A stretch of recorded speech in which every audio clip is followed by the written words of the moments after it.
without looking at the holistic issues. There can't be peace in an environment where there's no fairness, there's no justice, there's no equity, there's no equality. No. So as we talk about peace, or we try to promote peace, we must also look at the other side. And one of the key tenets of democracy is free and fair election. And free and fair election, promoting free and fair election goes with transparency. So what we should be talking about is, we should rather encourage the Electoral Commission, who is supposed to be a middle player or the referee, to do the right thing. And we should desist from that hasty generalization. It doesn't help. Trying to generalize and then bringing all the parties under one umbrella is not good. If it is party A who didn't do well or act properly, please look into the face and address him or her, rather than that hasty generalization. Ghana, we've come far in our democratization process. We've come very, very far. And therefore, we shouldn't allow the few individual interests overrides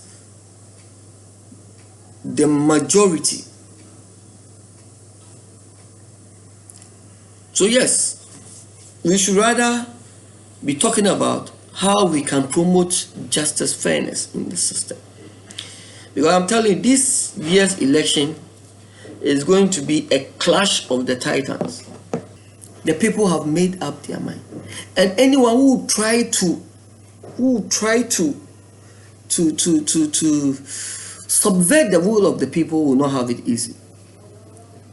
We will prove to them that the will of the people supersedes the will of those in power. So we will not hand their statement like we will not hand over power. We hand over power to who? Social current. And more can pardon my choice of words. You will not hand over power. Oh, Mensah. Some of you sleep before 5 o'clock on 7 December. You've lost it. You better start preparing your handing over notes. Ghanaians are quiet. They've made up their mind already. Yes, they've made up their mind already.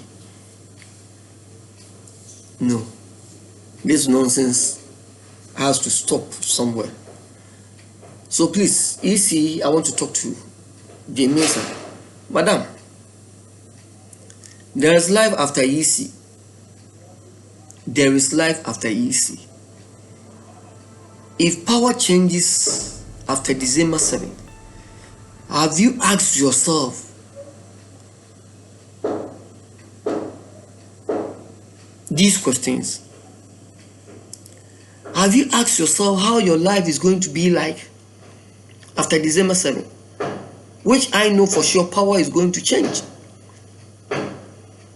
Why do you allow yourself, a woman?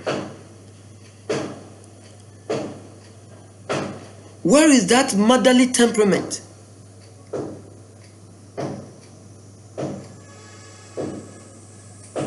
What will you do after December 7th?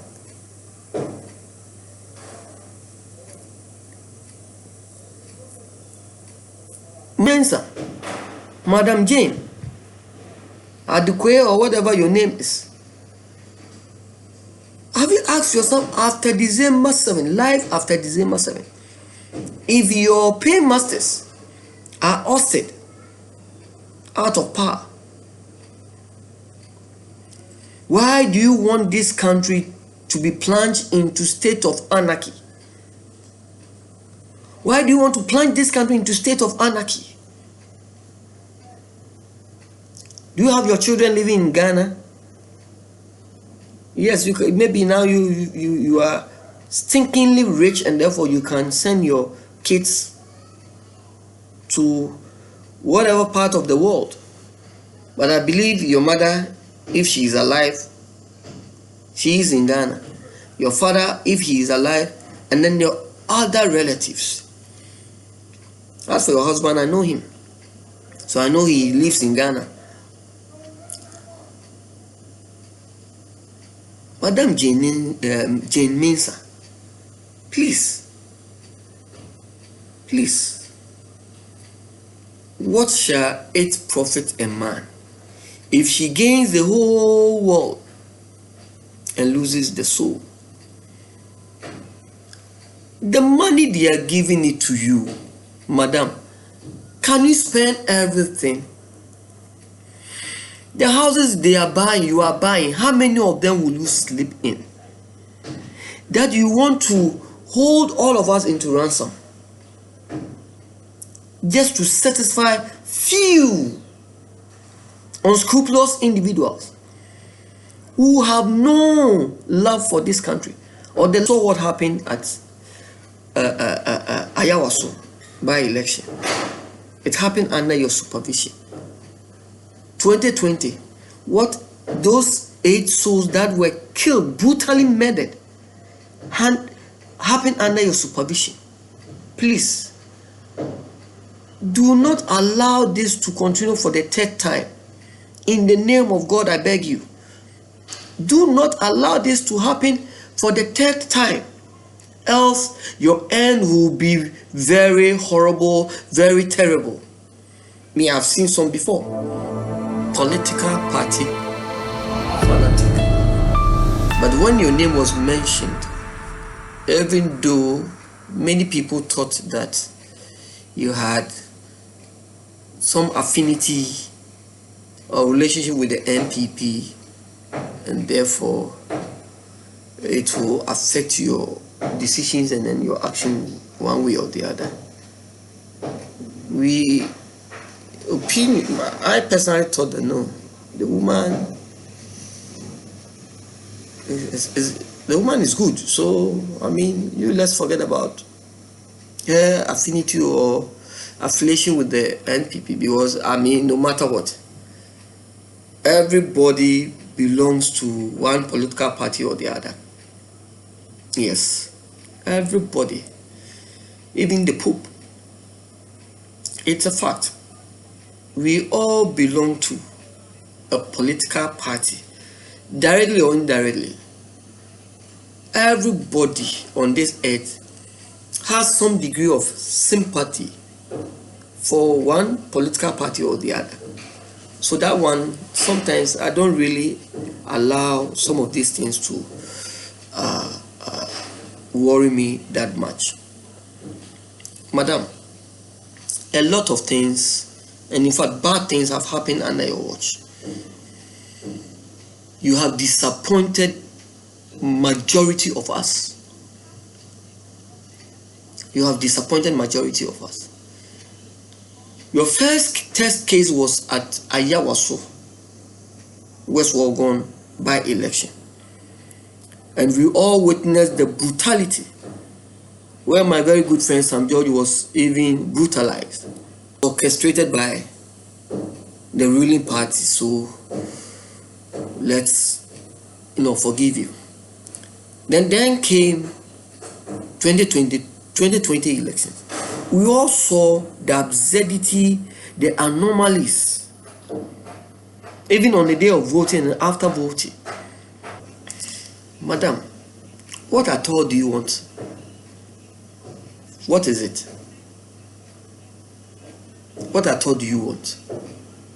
How much have they given you? How much have you taken? What is it?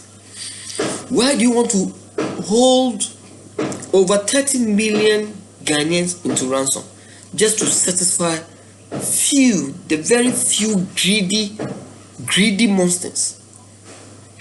Why? Because I don't understand. I believe you go to church. I believe you are a Christian. Man was born free, but everywhere he is in chains. By this your chains, it is self-inflicted chains.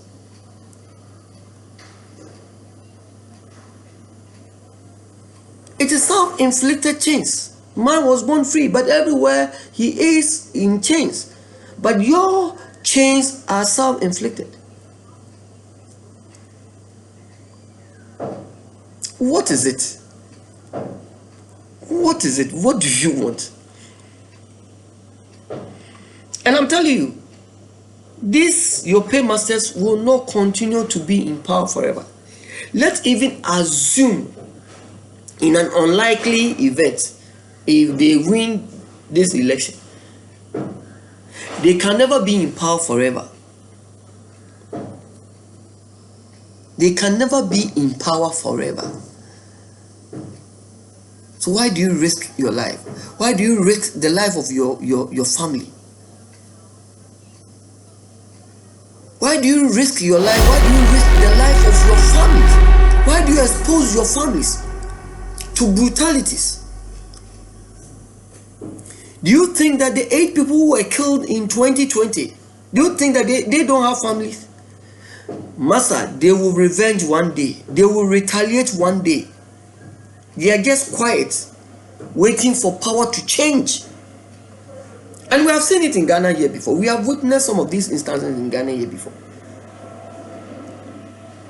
Some of them are quiet not because they are fools, not because they have forgotten and they've forgiven.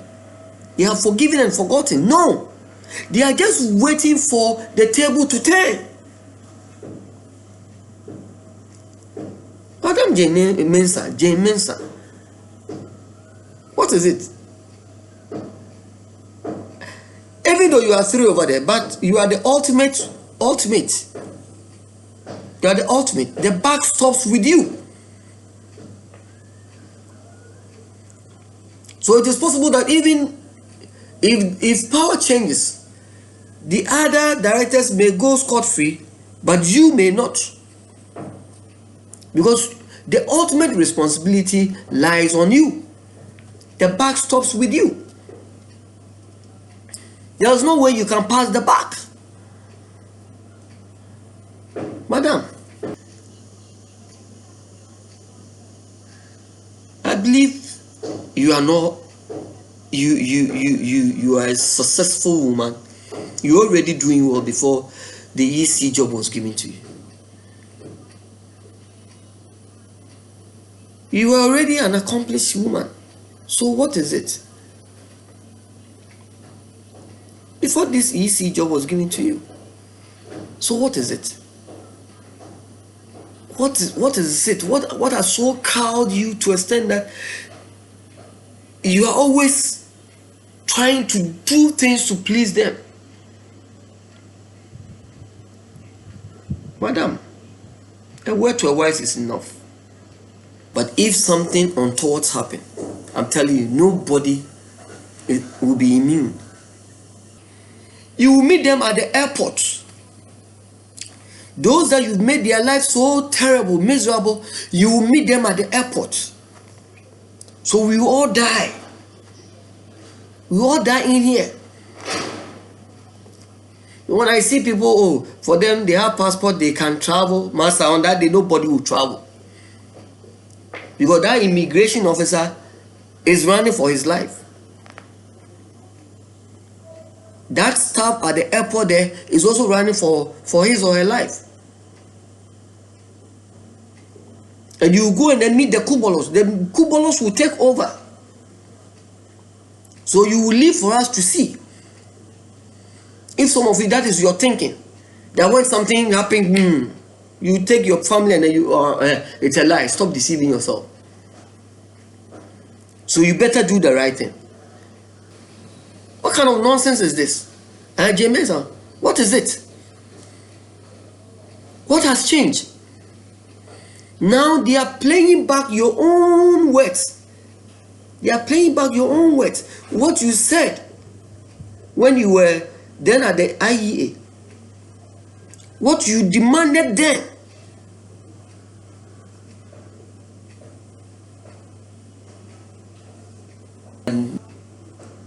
Adam, be careful. Thank you.